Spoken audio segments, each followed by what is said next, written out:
Hello, friends. How's it going? It's just Larry. You may know me as Uncle Larry, and I'm just checking in. Just got home after a long day of sessioneering, and I cracked open a delicious Miller High Life, the champagne of beers. I thought I would answer a few VCB questions for you before the game starts, because we know there's a big game tonight. I also wanted to show you this crazy amp. Look at this cool amp. I bought this a while back at Emerald City Guitars in Seattle. The elusive Ampeg Super Echo Twin, which is a really cool amp. I mean, I gotta say, I've plugged into a lot of stuff in my life, and this is probably the most retro sounding amplifier I've ever plugged into. The onboard reverb and tremolo is just wonderful. 212s, I think Peter Frampton used to use these.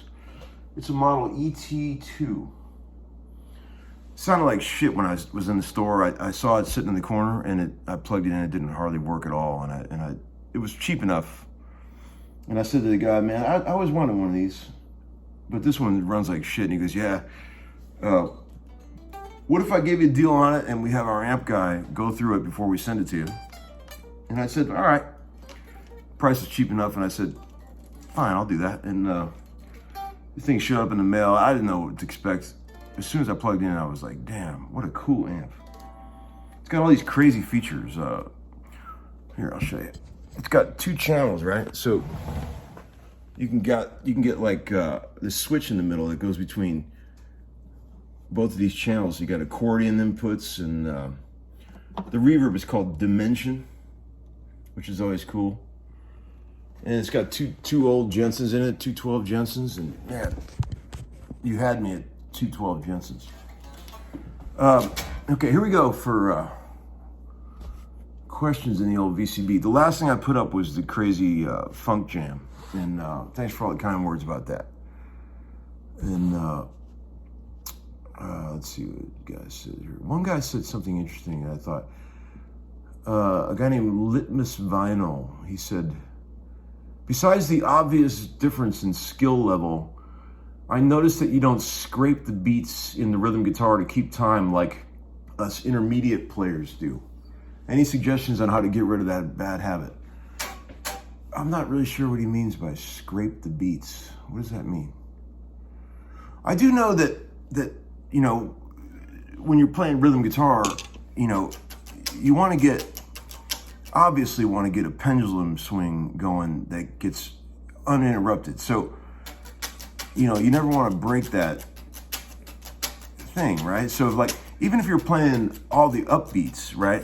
If the groove is, if it's 1, 2, 3, 4, 1, 2, you know, you'd never want to go.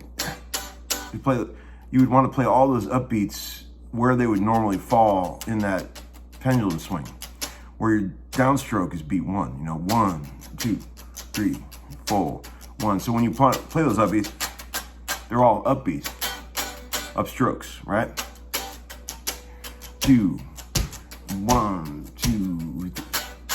Those would all be upstrokes inside the groove, so you never break that steady rhythm. So when I'm on session, sometimes I'll do things like, if I've got to come in with a real strong rhythm part, like out of nowhere, like if it starts right at the top of the second verse, and I got to be going,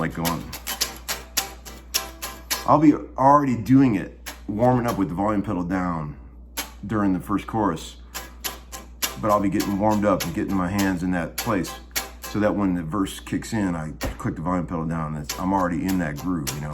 We all do that kind of stuff. It's like getting the motor running, you know? You can't just start from a dead stop and have it be right on, you know? I'm not really sure what he means by scrape the rhythm, though. You know, sometimes you want to leave holes, you know, like,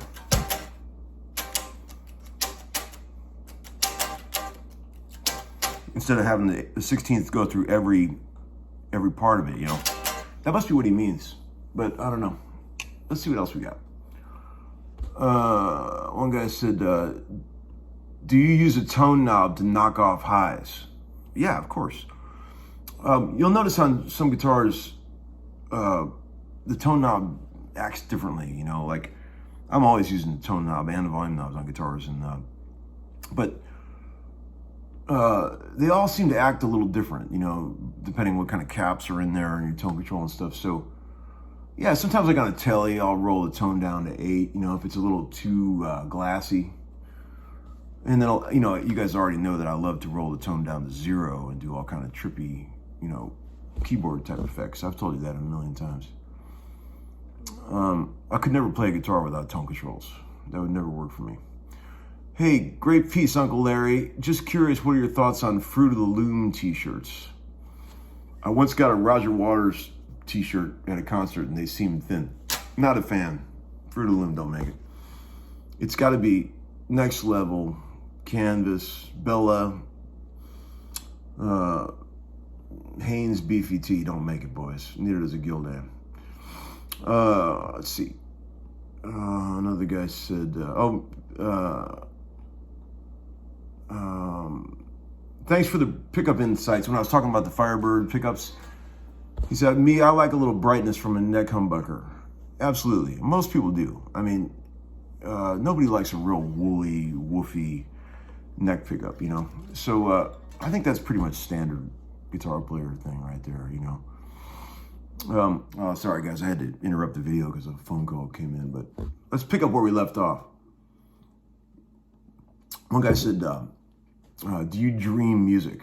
Absolutely, yes, I definitely do. I think most musicians probably do. Sadly, I'll play full songs and stuff in my sleep, and then I never remember any of it when I wake up. I also read a lot of pages of books in my dreams. I don't know why. But again, never remember any of it when I wake up. One guy, this guy Bayou Rocker, said some very nice things. He's a sweet, sweet guy. He's the guy that I did that private video for a while back where I talked about, you know, playing, remember that old song? He's a sweet guy. He said, wow, and to think you said in an early episode, that's about all I got, and I think I've taught you everything I know. And hundreds of videos later, you still have fresh music ideas and teaching tips flowing from your fingers with no end in sight. Yeah, I mean, thank you for saying that. And he said, whatever your goal in life is, musically, money, fame, notoriety from your peers, or other things, I hope you achieve double that. What a sweet thing to say. Thank you, bro. Yes, I don't know where it all comes from, man. I swear. I mean, I do sometimes think that I've taught you guys everything that I could possibly think to teach you, but it just keeps going, you know, because music is ever changing and you're always learning new things. And, you know, I can always answer questions when I run out of licks to show you, right? Kind of like I'm doing now. Let's see. What else? Sick bass jam, Larry. Guy said, thank you, bro. I love playing bass. Bass is fun. You know what I was going to show you? Here. I got this, my dear friend Ren, who's an old buddy of mine. Ren, he's a great guitar player, but now he thinks he's a bass player. So he's selling off all his guitars. He brought this guitar over that he wanted to sell. It's a Danacaster, Telly, maple neck, super lightweight, you know, very cool neck profile here. I should plug it in and let you hear it. He wants to sell it. I don't need it because I've got 2 old Tellys already, but somebody out there might want it. I think he wants like $4 grand for it. I'm not sure what the pickups are in it, but I could find out. It sounds great, plays great, nice and resonant. I'll turn the amp back on. I haven't changed anything, so you know, I have it at the same level that I was playing my white Strat at. So it's obviously much hotter than that.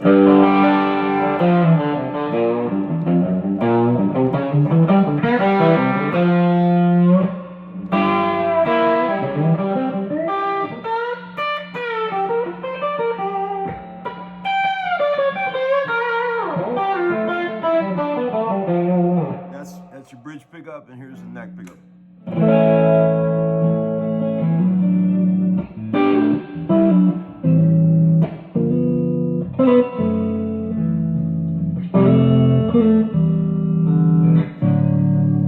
Nice and clear, very cool. I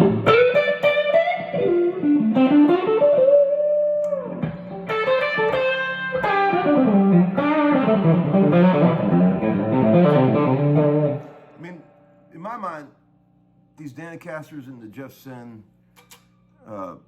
Tellys and Strats are the best of all the sort of, you know, millions of boutique Telly and Strat clones that you'll find out there. I mean, these are always great. I've owned a bunch of these in my life.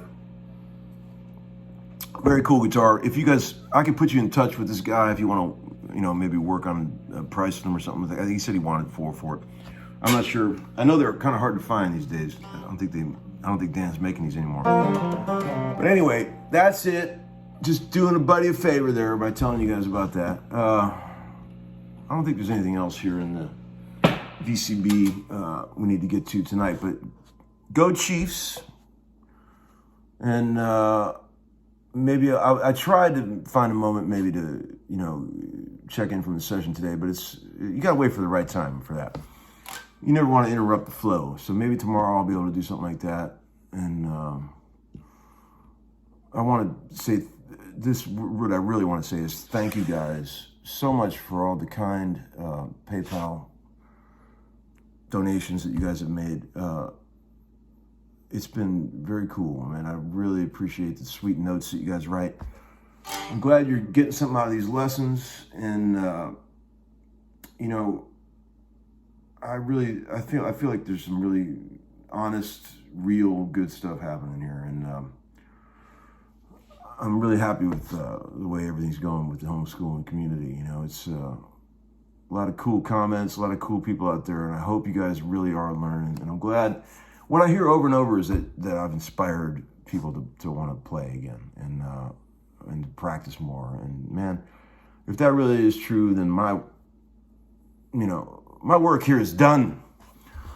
I'm glad to hear that. It means a lot to me. And you know, I'm not a real sentimental fella, but sometimes I get a little choked up when I think about all that. Let's see. Okay, guys, You get over there and watch that game, and I'll talk to you later, okay? Bye-bye.